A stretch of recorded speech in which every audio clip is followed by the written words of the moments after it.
I'm a singer-songwriter, artist, activist, and a hoe on the motherfucking side. I've always loved music since I was a fetus in my mother's... I've always loved music since I was a fetus in my mother's womb. I was about 6 when my teacher held an informal audition for me on the spot. Then I got the role of Gretel in The Sound of Music in my local school. And since then, I've been singing and performing a lot, won contests and joined theater plays. Before I graduated high school, I was Cosette in Les Miserables, and it was the best experience in my life so far at the time, and I was obsessed with musical theater. I've always wanted to be an actor, performer on TV and theater, and I would tell my parents that, but they would shut me off with, "No, you can't do that because it's hard for us, and there's no money or future in that." So when I had to choose my course in college, I thought I had no choice but to have a professional career where I can secure my future and my finances and lead a boring life, listening to everything society tells me because my family was scared of us being in poverty. But alas, when I started my first year in accountancy, I still joined the Glee Club, and the heartbreak that I didn't choose the path that I wanted was so strong that I cried every time I thought about it. Every time I listened or watched a performance of my favorite artist, which was every day.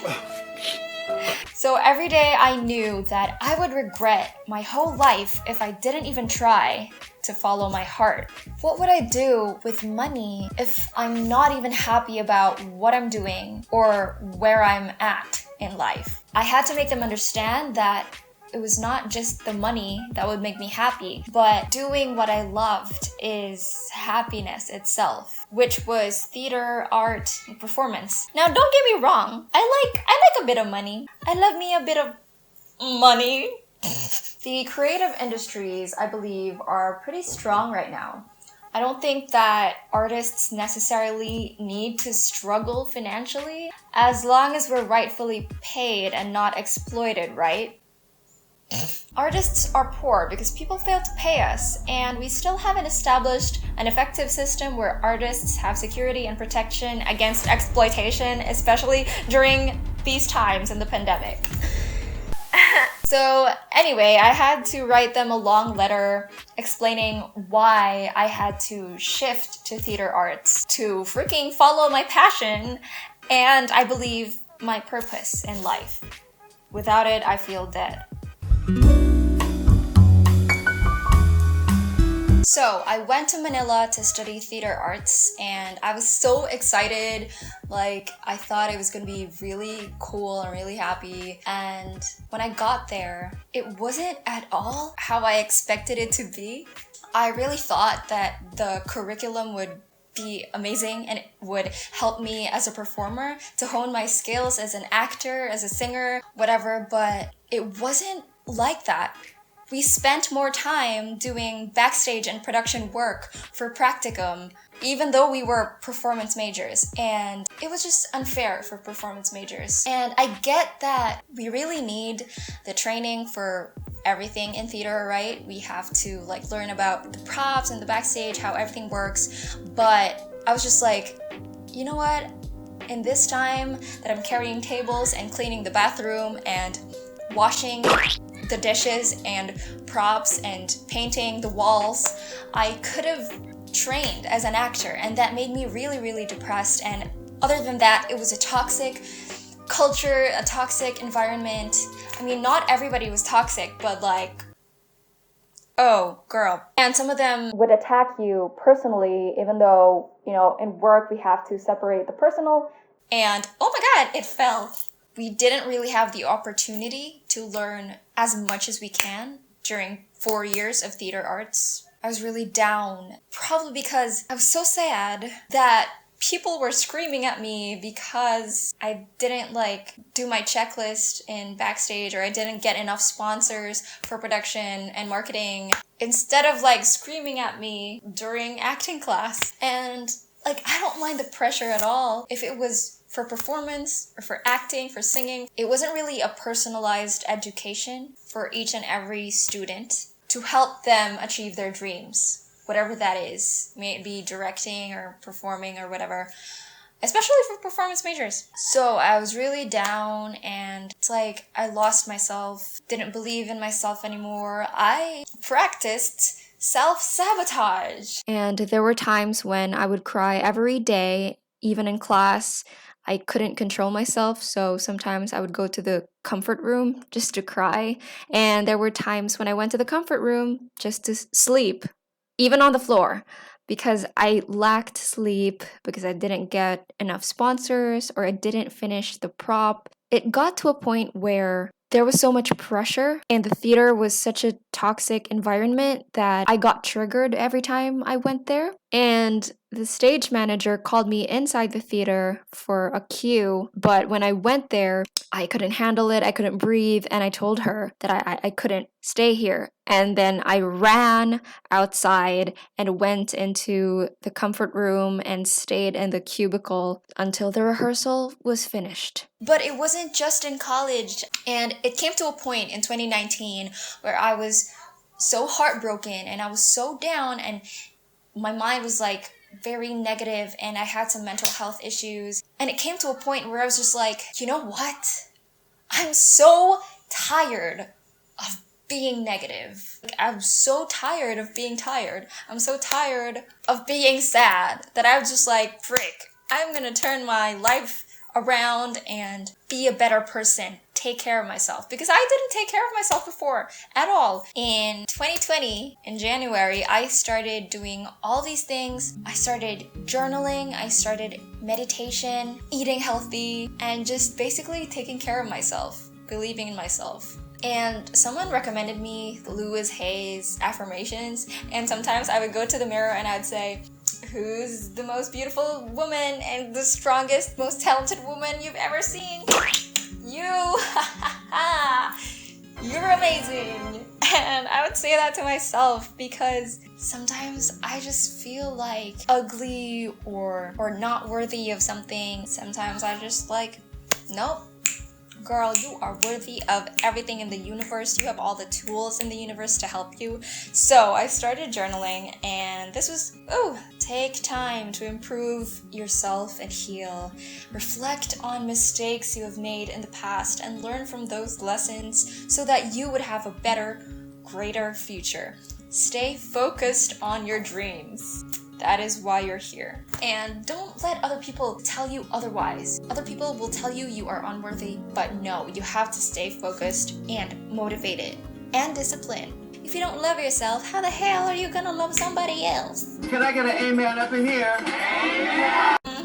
That's right, girl. I wasn't really exposed to manifestation and all that jazz, but I learned from, I think it was Madeline Petch from Riverdale. She journaled, and what I took from her was that she wrote 3 things to be thankful for that day, every day, and 3 long-term goals that you have to write on your journal every day, and then your to-do list for the day. So what I always wrote for my goals was, number 1, to record and post/release my original songs. 2nd is to be a good actor, to be a good musical theater performer. And 3rd is to graduate. And I wrote that every day, like the whole, until like the end of 2020, until today.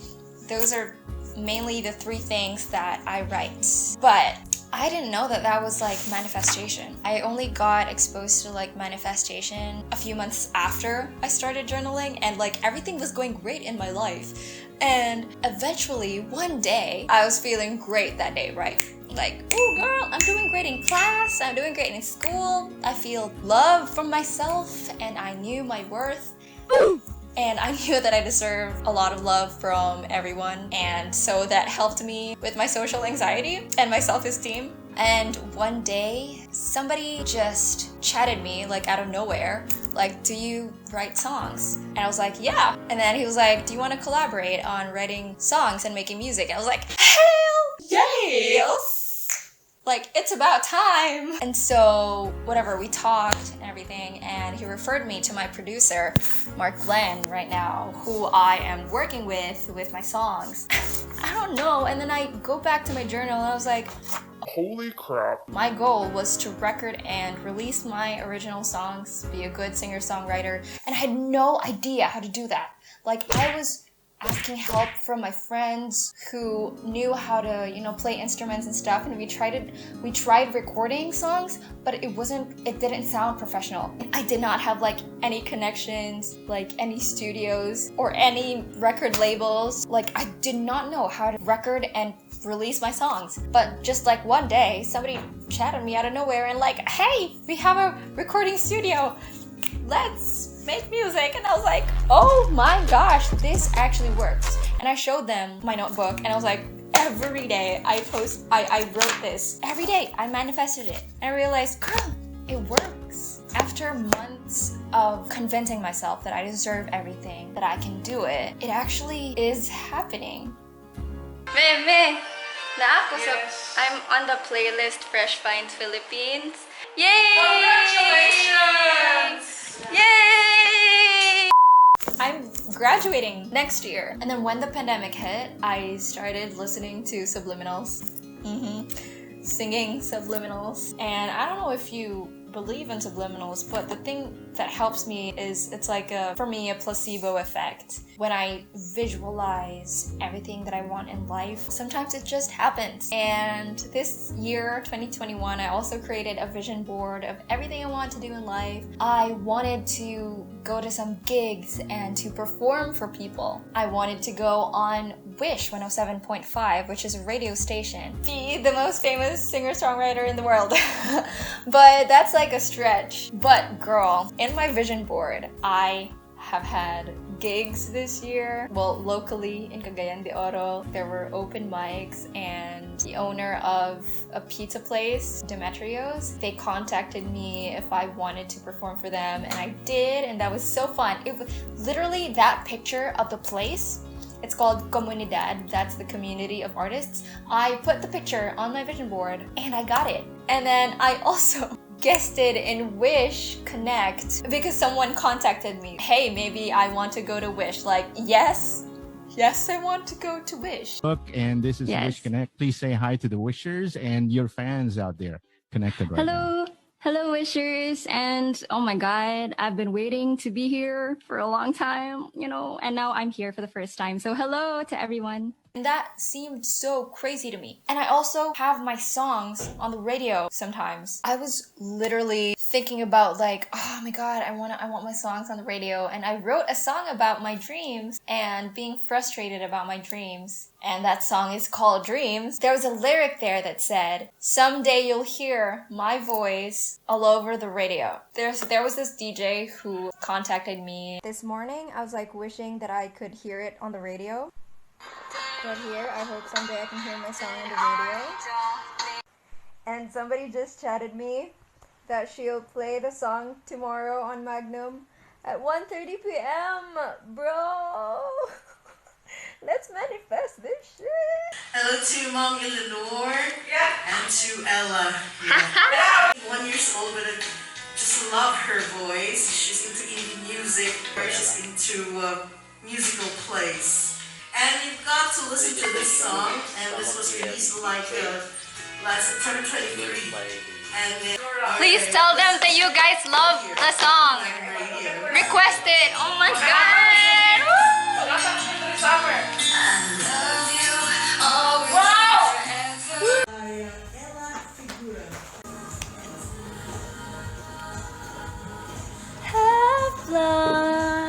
I'm doing my ACADS.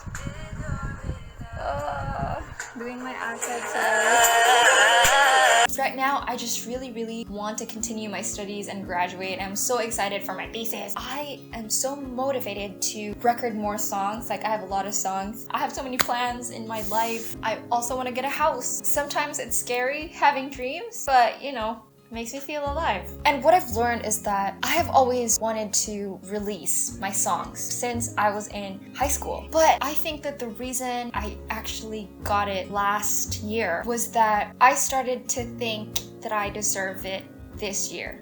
Like in my journal, I gave myself a deadline that I would release my songs this year, and it actually happened, even though I did not have a clue how it would happen. So I think that one of the tips I can give, or a trick that you have to do, is that instead of saying, I will be a really good songwriter, or I wish that someday I'm gonna be an amazing artist, instead of doing that, tell yourself, I am thankful that I am an amazing artist. Say it to yourself and say it to the universe and claim it as if it is already yours in the present moment. And I swear, it will help you achieve your dreams faster. That has happened to me, and I'm still trying to do it every day. So I hope you learned something from this video, and I hope that you can achieve your dreams.